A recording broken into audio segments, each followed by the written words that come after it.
Oi, gente, tudo bem com vocês?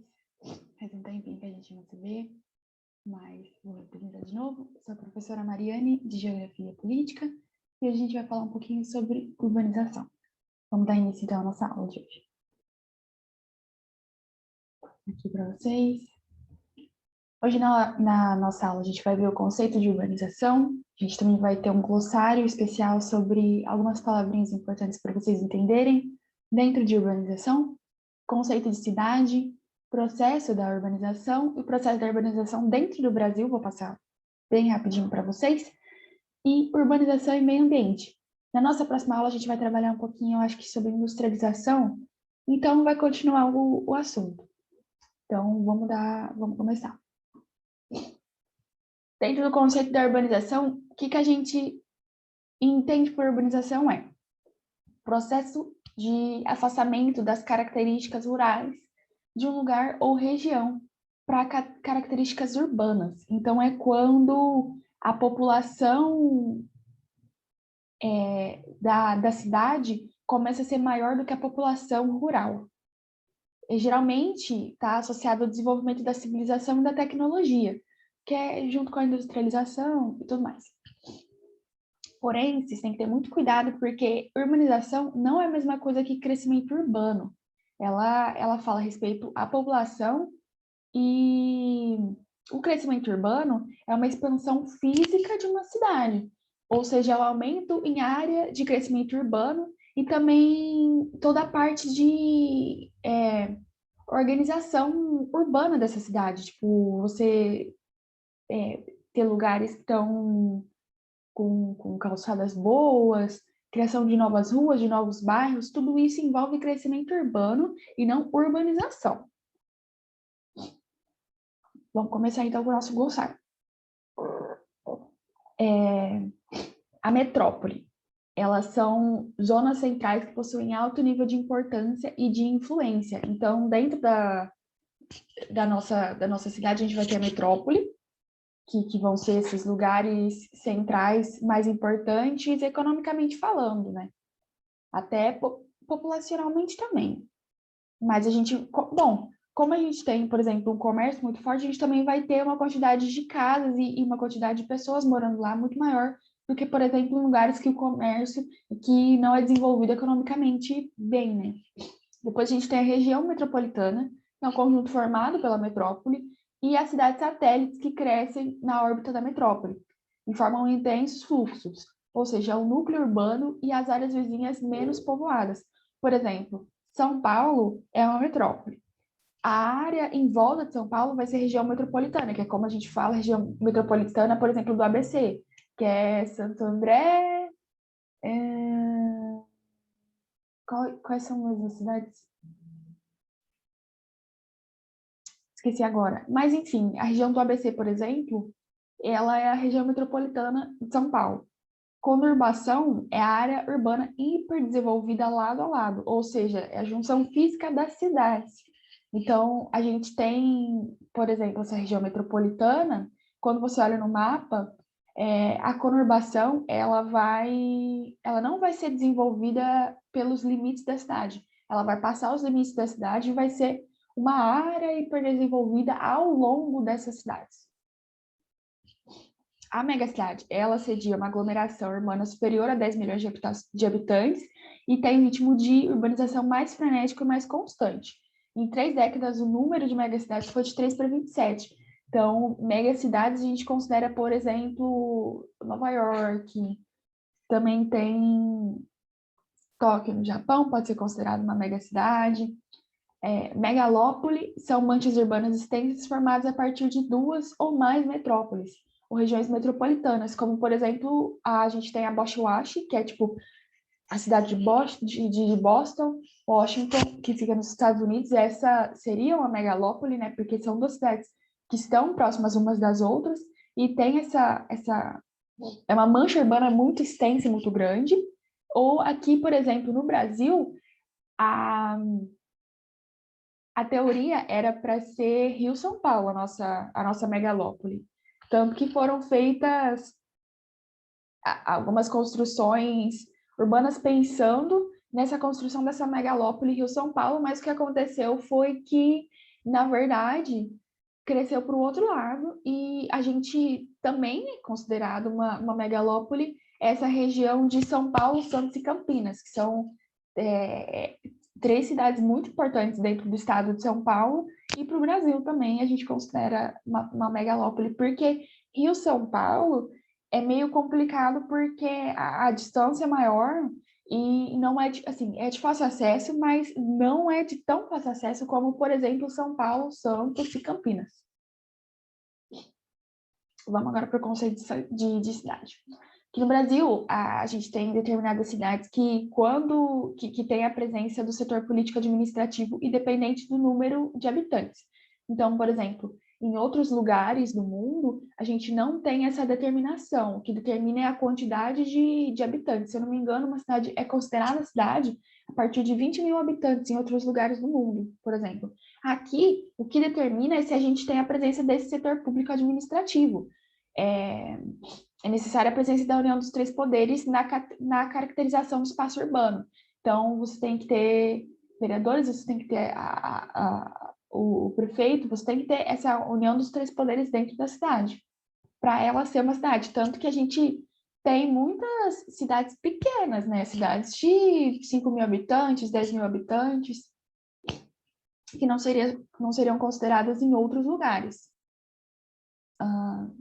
Conceito de cidade. Então, a gente tem, para entender um pouquinho mais, a gente tem a função, que é o papel que a cidade exerce no espaço geográfico. Por exemplo, pode obter função de tecnopolo, polo industrial, setor financeiro, turístico, rural ou etc. Como, por exemplo, a gente vê turístico. A gente tem Poços de Caldas. Se eu não sei se Poços de Caldas é em São Paulo ou em Minas Gerais, não lembro agora.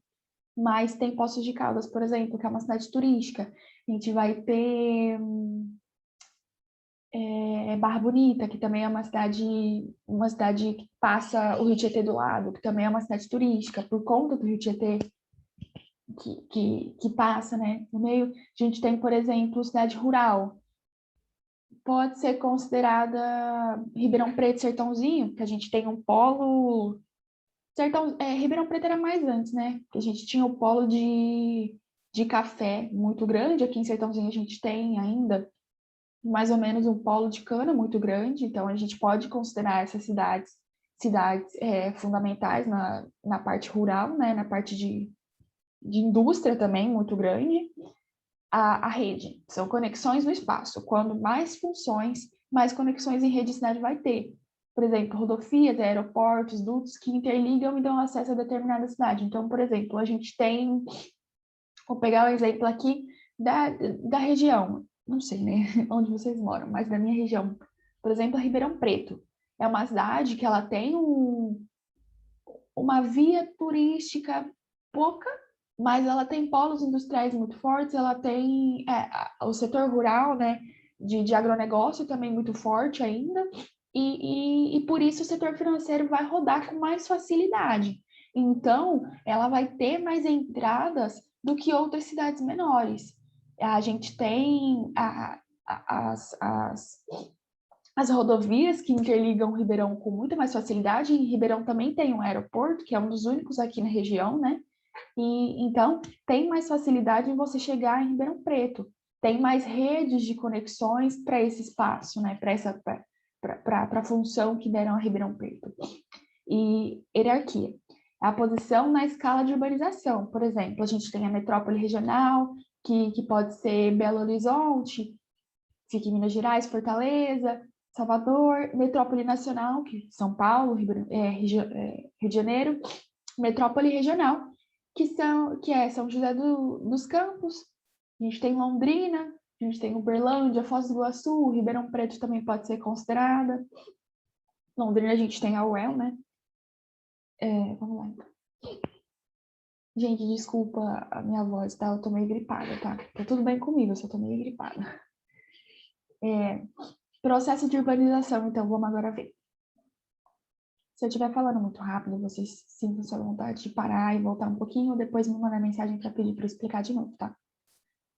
O marco da urbanização ocorre com a chegada da industrialização, como eu falei já no começo da aula, e a criação de empregos em larga escala, e assim a necessidade de habitação para suprir a crescente urgente de população, já que com a industrialização as pessoas começam a ter mais empregos e também a fluir mais para o espaço urbano, né? E essa população que vem do campo. Essa movimentação ela é conhecida por êxodo rural, como eu já expliquei em algumas aulas passadas, eu dei um glossáriozinho para vocês entenderem um pouquinho, acho que foi na aula de migração, né? E esse êxodo, ele ocorre na busca de melhores condições de vida, mas também de forma violenta e forçada. Alguns motivos vão englobar concentração fundiária, que é a concentração de terras na mão de poucas pessoas. O Brasil tem a maior quantidade de terras agricultáveis do mundo, assim, agricultáveis entre aspas. Vou explicar para vocês na hora que eu acabar de ler essa partezinha. 46% das terras se encontram na mão de apenas 1% da população. Então, eu já tinha explicado um pouquinho para vocês em imigração, como que a gente sabe que essa imigração ela está sendo porque as pessoas estão indo atrás de melhor condição de vida e, por exemplo, o que acontece com as pessoas que estão tendo que sair dos seus países forçadamente, né? Que é uma situação completamente diferente de imigração. Mas até dentro da migração a gente tem esses problemas. Essa concentração fundiária, quando eu falo que, por exemplo, o Brasil tem a maior quantidade de terras agricultáveis, novamente falando, é dentro da condição e de modo capitalista. Essas terras elas não precisariam ser agricultáveis se a gente tivesse uma agricultura mais sustentável, né? Se a gente não tivesse, por exemplo, dentro desse modo capitalista tão violento de sobrevivência. E como eu disse para vocês, 46% dessas terras se encontram em apenas 1% da população brasileira. Eu já expliquei, o PIB está subindo, mas não quer dizer que a gente está tendo um ganho para a população das baixas classes, né? A gente está tendo esse PIB está crescendo porque as pessoas que já têm dinheiro estão continuando a ficar mais ricas. Então, a gente tem que sempre se atentar a esse ponto. A gente também vai ter o que é chamada de Revolução Verde, né? Que é o processo de modernização do campo. Porém, essa modernização ela acaba se tornando nociva porque a mão de obra qualificada que vai reger essa modernização vai vir de fora e vai acabar retirando a renda da população local. O que seria o ideal nessa Revolução Verde, né, nessa modernização do campo, seria você qualificar as pessoas que estão lá, os pequenos produtores, os filhos desses pequenos produtores, se eles optassem, né, por continuar trabalhando no campo, né, porque você também tem que dar essa escolha, você tem que poder ter essas pessoas elas têm que ter o poder de escolher se elas vão continuar trabalhando no campo ou se elas querem mudar de profissão. Como, por exemplo, acontece... Estou divagando um pouquinho, mas só para vocês entenderem melhor. Não sei se isso acontece na sua cidade, se elas são cidades menores. Mas, por exemplo, aqui em Sertãozinho, como eu já falei, a gente tem um polo de cana de açúcar muito grande. Então, a nossa economia vai ser virada um pouquinho para ela, não vai ter uma diversidade muito grande de economia. Então, o Senai daqui de Sertãozinho vai trabalhar com cursos na parte de indústria e na parte que desenvolvam as pessoas para voltar para dentro desse campo. Então, a gente não tem muita opção de fazer outras coisas que não sejam voltadas para o campo na parte de técnico-educação, né? Então, enfim, a gente precisa de ter esse apoio, mas a gente também precisa de ter opções. Voltando ao assunto. Essa mão de obra não é qualificada, né? As pessoas que estão no campo, elas não têm a qualificação. Então, o que acontece é que eles trazem pessoas de fora, que são qualificadas, que não tem nada a ver com a população que lá vive, para trabalhar. Então, você vai tirar a renda local, você vai colocar pessoas que essas pessoas não conhecem, e isso vai gerar uma crise, né? Vai gerar problemas, porque muitas vezes acaba acontecendo, como eu já expliquei para vocês, problemas até das pessoas que estão trabalhando no campo serem nocivas a quem trabalhava antes. o que isso acarreta é uma violência no campo muito grande contra os pequenos produtores, comunidades ribeirinhas, comunidades indígenas, ou seja, qualquer grupo de pessoa com posse de terra que não esteja na mão de latifundiários. Esse conflito rural, ele tem como núcleo mais violento atualmente a região da Mapitoba, que é Maranhão, Piauí, Tocantins e Paraíba. É bom vocês saberem isso, porque às vezes já aconteceu de cair no Enem a antiga região, que era a região mais violenta, perguntando como chamava. Eu não acredito que eles vão perguntar de cara como chama, mas acredito que se for cair esse tipo de coisa, vai ser citando a Mapitoba e citando, por exemplo, o que acontece lá, o porquê acontece. É bom vocês saberem o que acontece porque tem uma violência no campo exacerbada que veio de dentro dessa desse movimento de Revolução Verde. Tanto que essa região ela se encontra num local de Revolução Verde com o campo modernizado. E é isso que eu queria que vocês entendessem, que a modernização ela não vai significar um avanço social, e sim o aumento do capital na mão de poucos. Então, a gente está vendo nessas últimas semanas manifestações muito grandes dos povos indígenas por conta de algumas mudanças na lei, como, por exemplo, do marco histórico, não,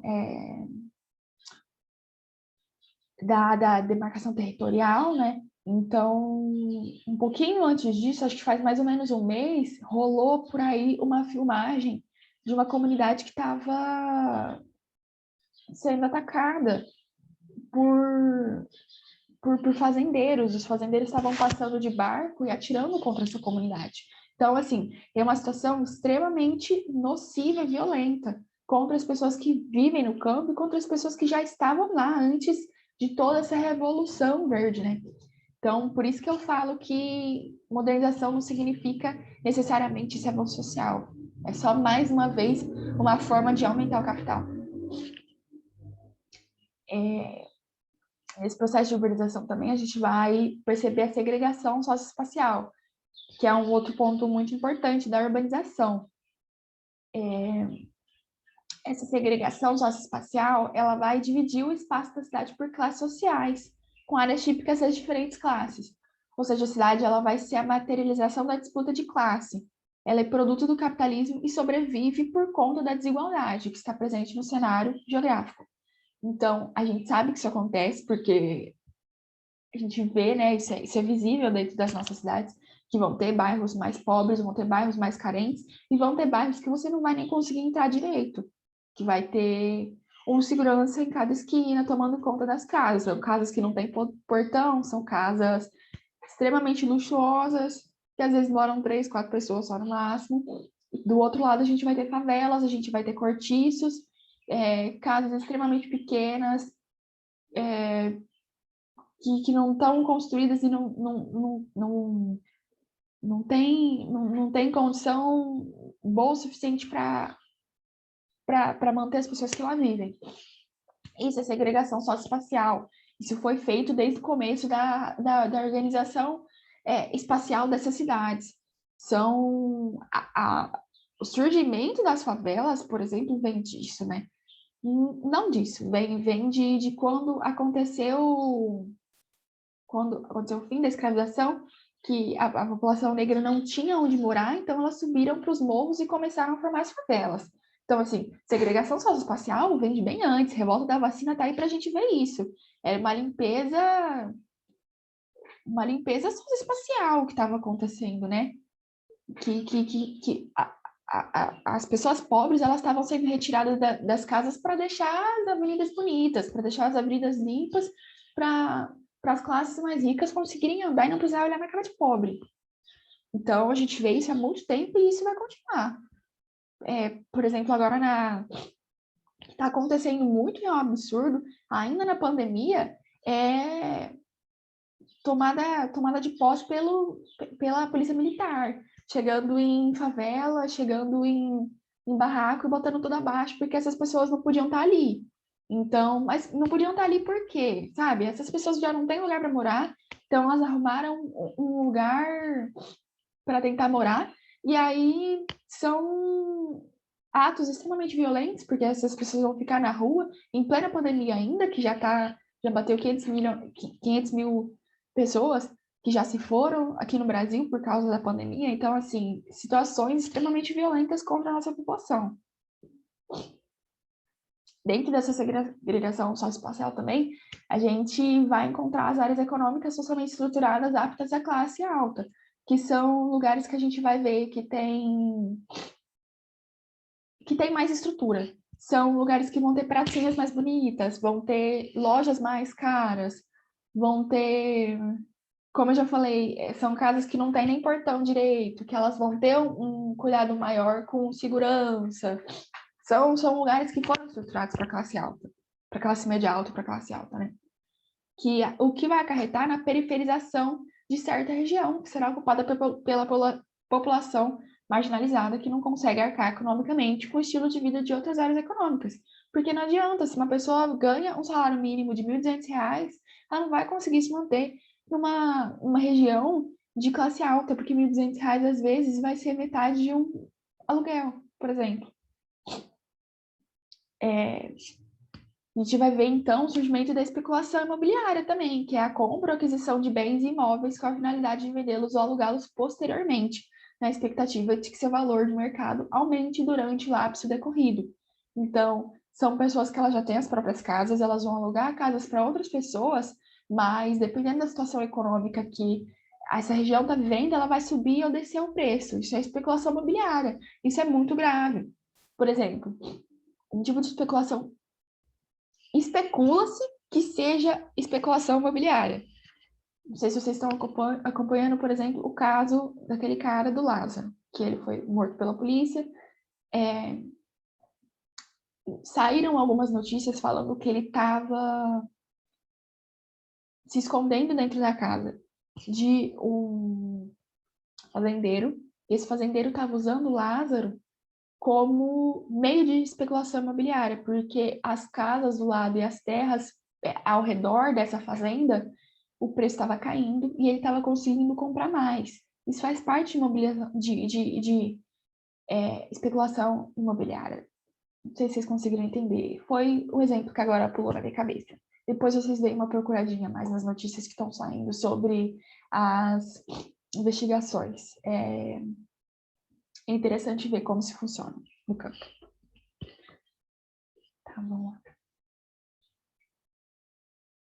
Processo de urbanização no Brasil agora. Vou dar uma passadinha para vocês, porque eu vou explicar ele um pouquinho melhor na próxima aula, que é sobre industrialização, tá? O processo aqui, ele tem início por volta mais ou menos dos anos 1930, 1950, e o Brasil ainda tinha características rurais nessa época.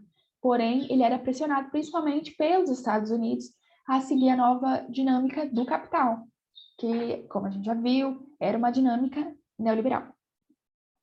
Os principais fatores da urbanização aqui veio dentro do governo do Juscelino Kubitschek, que propôs o plano de desenvolvimento de 50 anos em 5, como, sei, eu acho que vocês já devem estar vendo dentro de história, vocês já viram no ensino médio também, ou estão vendo.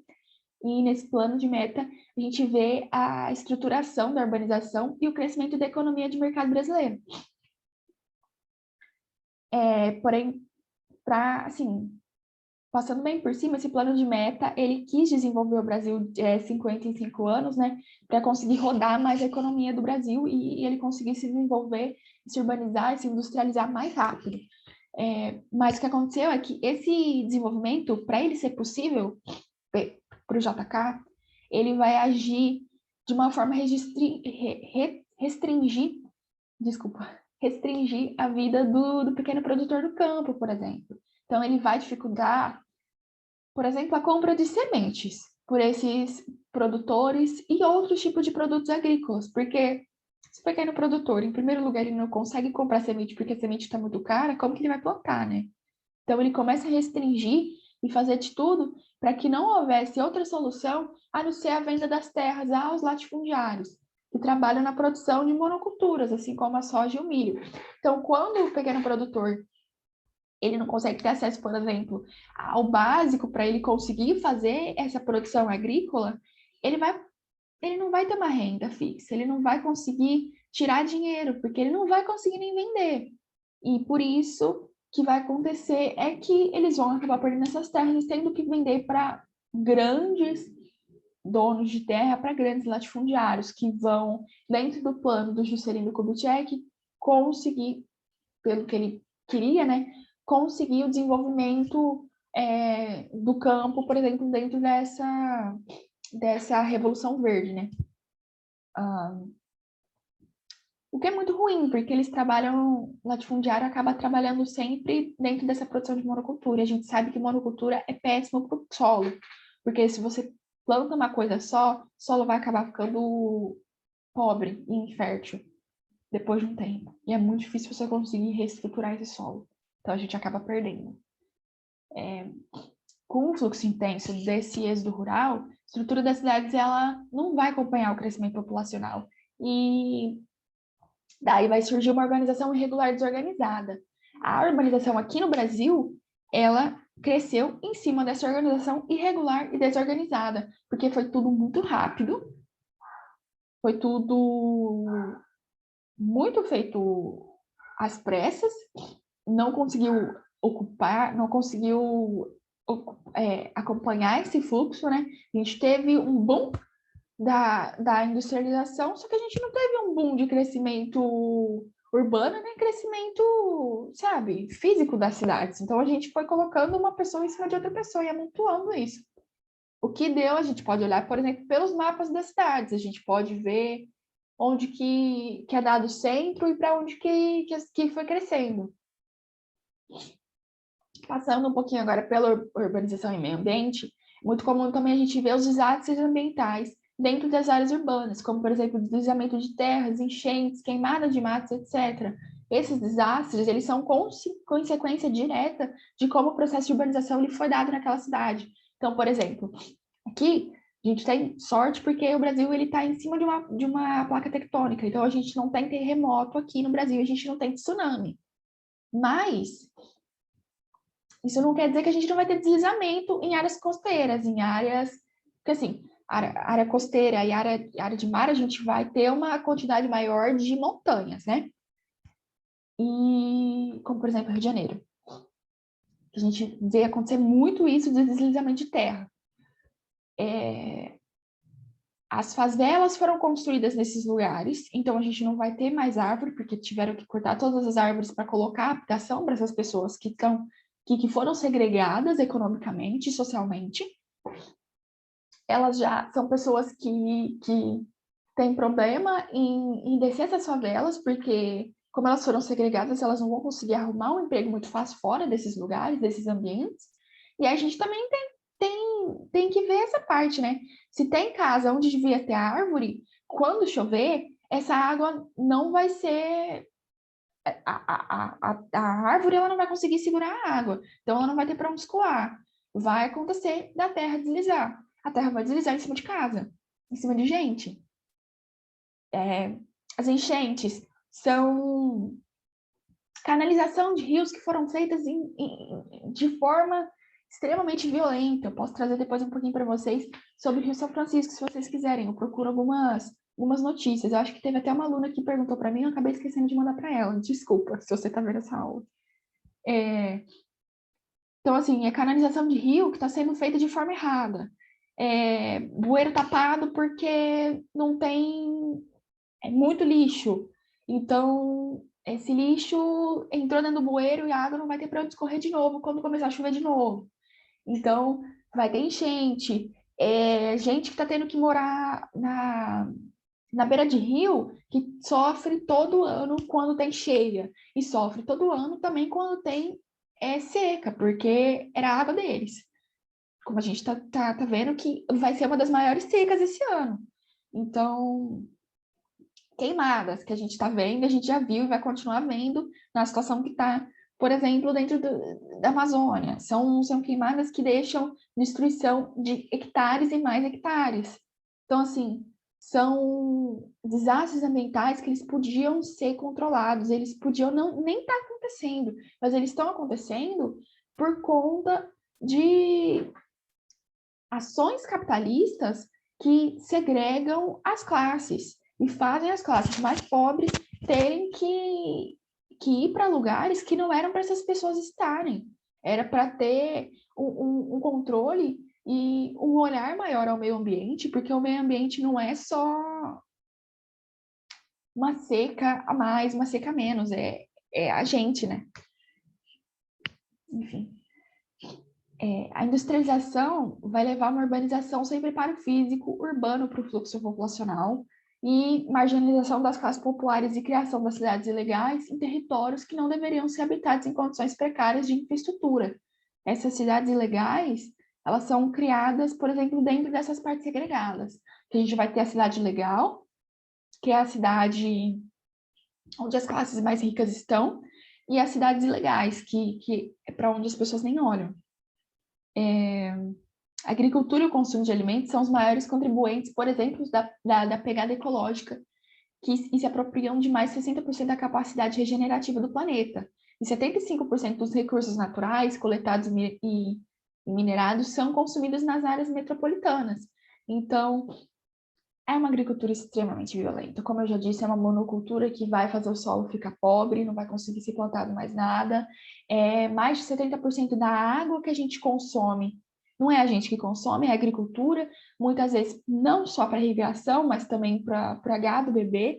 E a maioria da agricultura que a gente faz é para gado comer, é plantio de soja que não é nem para a população, é para gado comer e se desenvolver o mais rápido possível para ele ser abatido, entendeu?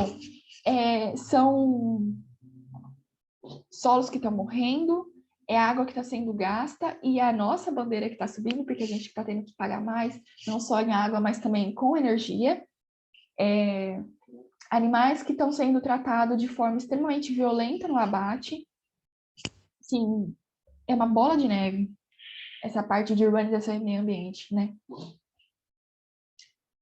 O que eu quero que vocês tirem dessa aula de hoje, obviamente, a parte de glossário, para vocês entenderem um pouquinho mais o que é megalópole, o que é metrópole, conurbação e tudo mais, mas eu também quero que vocês entendam o que a urbanização causa, como que a urbanização é feita e para que essa urbanização é feita. A gente sabe que ela foi, em primeiro momento, feita para um crescimento dessa cidade e para uma melhor... E essas pessoas, elas fluíram para ter uma vida melhor, mas elas acabaram acabou indo pela culatra, né? Porque a gente está vendo pessoas que saíram do campo e estão tendo uma vida pior do que se elas tivessem ficado. Isso não é culpa delas, é culpa do desenvolvimento neoliberalista que faz isso acontecer. Acho que nessa aula eu queria que vocês entendessem um pouquinho mais sobre isso. Desculpa minha voz caída, eu estou melhorando um pouquinho de uma gripe que está me pegando agora. Espero que vocês tenham gostado. Vou passar para vocês depois o nosso material disponível no Classroom do cursinho, juntamente com algumas coisinhas para vocês lerem, algumas questões para vocês responderem. Muito obrigada por tudo. Por hoje é só e até a nossa próxima aula, gente.